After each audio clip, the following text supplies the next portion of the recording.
par exemple, on va partir sur le joli petit pot là. Tu as fait là, celui-là, Celui-ci. celui-là. Voilà, donc là, on a déjà cette forme des bols qui sont la même forme à chaque fois en fait. Donc ils sont tournés, c'est de la porcelaine qui est tournée assez fin. Et ce pied qui est retravaillé en fait, on dit au tournasage, c'est-à-dire qu'on tourne déjà la forme et on va, au moment du tournage, on va pas réussir à affiner suffisamment cette partie-là, la partie du bas, ni à creuser. Donc on reprend en fait la pièce à l'envers. Une fois que ça a un petit peu séché, on appelle le tournasage avec des outils et on va pouvoir redonner en fait cette courbe, creuser l'intérieur. Ensuite, la pièce, elle va être cuite une première fois, qu'on appelle le biscuit, de sorte que la surface est légèrement durcie, enfin non, elle est durcie, pour pouvoir recevoir le décor. Donc ça va être la deuxième étape après la cuisson du biscuit, donc qui cuit à 980 degrés. Donc là, je vais faire mon décor, je travaille avec des crayons céramiques, donc c'est tout crayonné, je fais ces dessins de fleurs à main levée. Donc voilà, j'ai pas forcément idée au départ de comment ça va être. Je laisse un petit peu, on va dire, ma main dessiner toute seule, quoi. Et puis en faisant, j'ai d'autres idées, donc je continue. Donc là, justement, sur ces bols-là où il y a plein de détails, voilà, ça se construit. Des fois, il y en a qui sont encore plus travaillés. Donc là, tu utilises de la couleur. Voilà, donc là, il y a effectivement, sur celui-ci, il y a tout ce qui est vraiment noir, on le voit bien là, c'est vraiment crayonné. C'est le noir du crayon. Ensuite, le rose légèrement poudré à l'intérieur des fleurs, c'est du colorant en fait qui est dilué. Et je le passe avant en fait, ça va être la première étape sur le bol. On va dire, c'est un lavis, donc c'est très liquide, je passe au pinceau, je fais vraiment une tache en fait. Et c'est sur cette tache que je vais commencer mon dessin. Donc je vais commencer à crayonner, à faire ces formes de fleurs avec les pétales. Et ensuite, le vert, c'est également un autre crayon. D'accord, c'est un crayon Voilà, aussi. c'est un crayon Il y a que aussi. le rose en fait qui est. Il n'y a que le rose ou le bleu. Par exemple, ici, là, on voit que le fond est bleu. Oui. Bon, c'est vrai qu'il y a un petit peu de marron aussi. Mais le bleu, c'est aussi un colorant.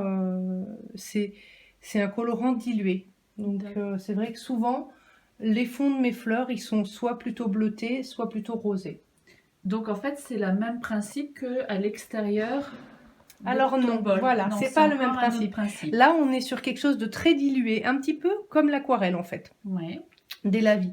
Alors que sur l'extérieur, là, on a une couleur opaque qu'on appelle engobe. Donc c'est de la porcelaine liquide que je mélange avec du colorant assez dense en fait. C'est un mélange très dense en colorant.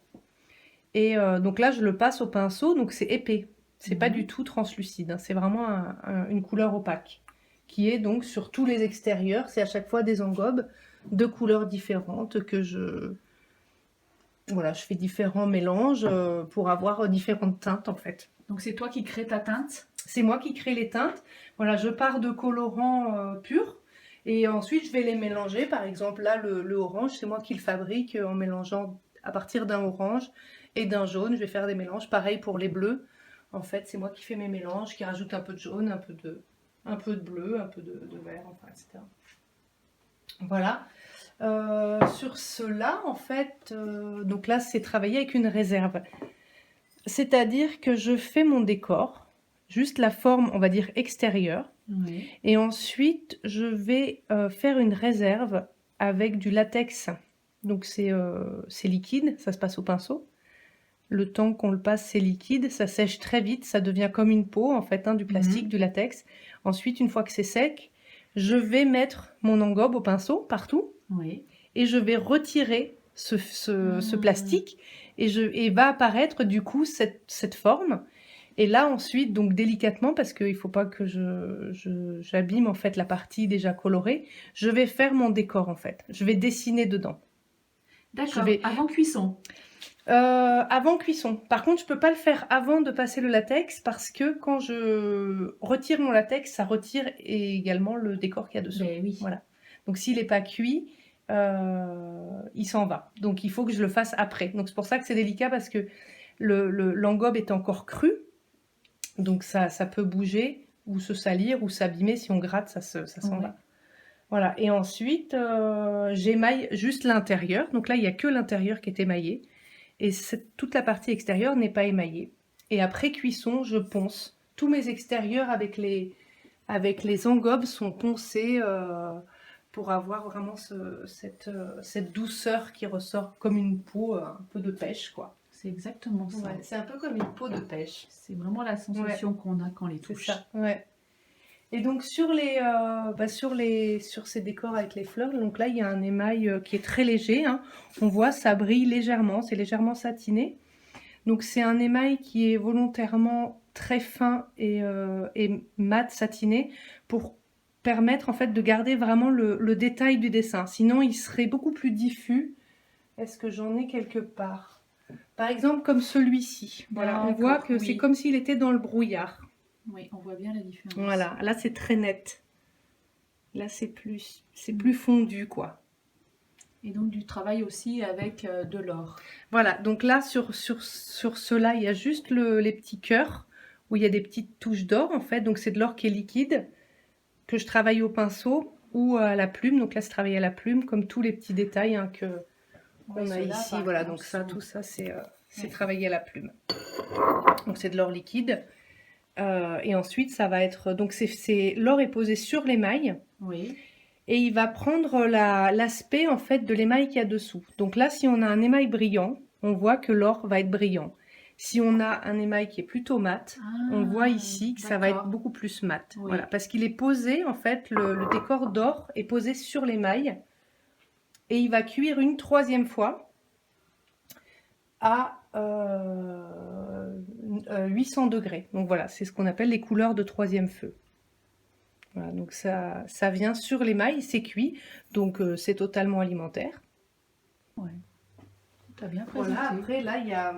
Voilà, donc ça c'est un mélange aussi de...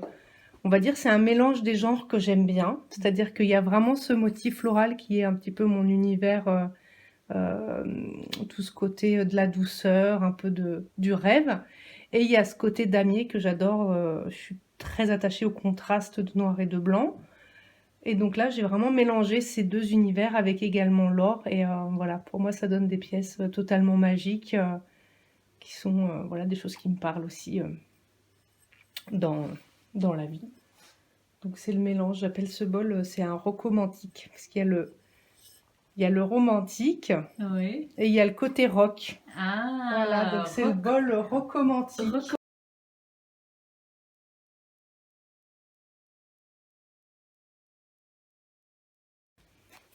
Voilà, donc là il y a ce travail qui est ces personnages en fait en noir et blanc. Donc c'est du dessin. Donc j'aime vraiment à travailler le détail pur des petits vêtements, les petits pantalons, les petites ceintures, les boutons. Donc c'est tout travaillé avec ce même crayon céramique qu'on a ici. Voilà, donc j'ai différentes couleurs. Le vert, le noir. Donc là il n'y a que du noir. Et sur les parties plus opaques, c'est à nouveau une engobe. Donc c'est de la porcelaine liquide mélangée avec du colorant noir qui me permet de faire les cheveux, le cœur des yeux. Et sinon, c'est tout crayonné. Donc on voit bien là. Voilà, c'est tout crayonné, les petites ombres sur les visages. Donc voilà, ces petits regards curieux. Hein, on ne sait pas vraiment ce qu'ils se regardent, ils se regardent entre eux.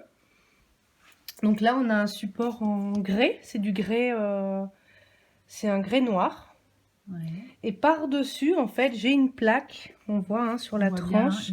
C'est une plaque de porcelaine papier. Donc, c'est de la porcelaine qui est mélangée avec de la cellulose. Donc, ça permet de faire des plaques très, très fines, en fait, et qui sont un petit peu plus solides. Après, ça reste quand même fragile. Voilà, donc ça fait comme une feuille de papier. En tout cas, pour moi, c'était l'idée, c'était faire un petit peu comme des feuilles de papier sur lesquelles je dessinais ces portraits. Voilà, ces portraits de personnages avec leur histoire qu'on peut imaginer, quoi. Donc c'est un peu comme ici, là à nouveau on a... Ah, ça c'est pareil, très très beau ça aussi. Voilà, donc là c'est plus sur une assiette, c'est réalisé sur une assiette en porcelaine chamotée. Donc la chamotte c'est du grain qui est mélangé à la terre en fait pour lui apporter de la solidité. D'accord. Donc voilà, on n'a plus, du coup, on n'a pas cet aspect de la porcelaine très blanc, Oui. très fin, très délicat. Il y a quelque chose de plus matière, qui est plus solide également pour une assiette. Voilà, donc à nouveau, là, c'est ces dessins de personnages avec toujours ces détails. J'aime bien ces détails dans les personnages. Et puis ces curiosités, voilà. On ne sait pas si c'est un homme, une femme, Ouais, c'est ça, très une androgyne barre. celui-là. Voilà, c'est ça. Ils sont toujours quand même très androgynes, ces personnages. Mm. Et donc, par-dessus le décor, il y a toujours une couche d'émail très léger, en fait, hein, pour protéger le décor et rehausser surtout les... Alors là, on dirait que justement, non. On voit que c'est plus mat. Oui, Voilà, là, il y a une brillance. là il y a plus de Donc là, il brillance. n'y a pas d'émail là-dessus, ouais. Et après, tu avais le grand pot aussi. Et après, voilà, là, il y en a un autre. Voilà, plus en forme de... sur un vase, en fait. À nouveau, deux personnages qui sont dessinés. Très féminin. Très féminins. Ouais, elles sont très Là, féminines. très féminine. Voilà. Voilà. Et toujours, voilà, ce goût du détail, l'intérieur des manteaux, le petit collier, le petit rouge à lèvres. Voilà. Ah, super. Voilà.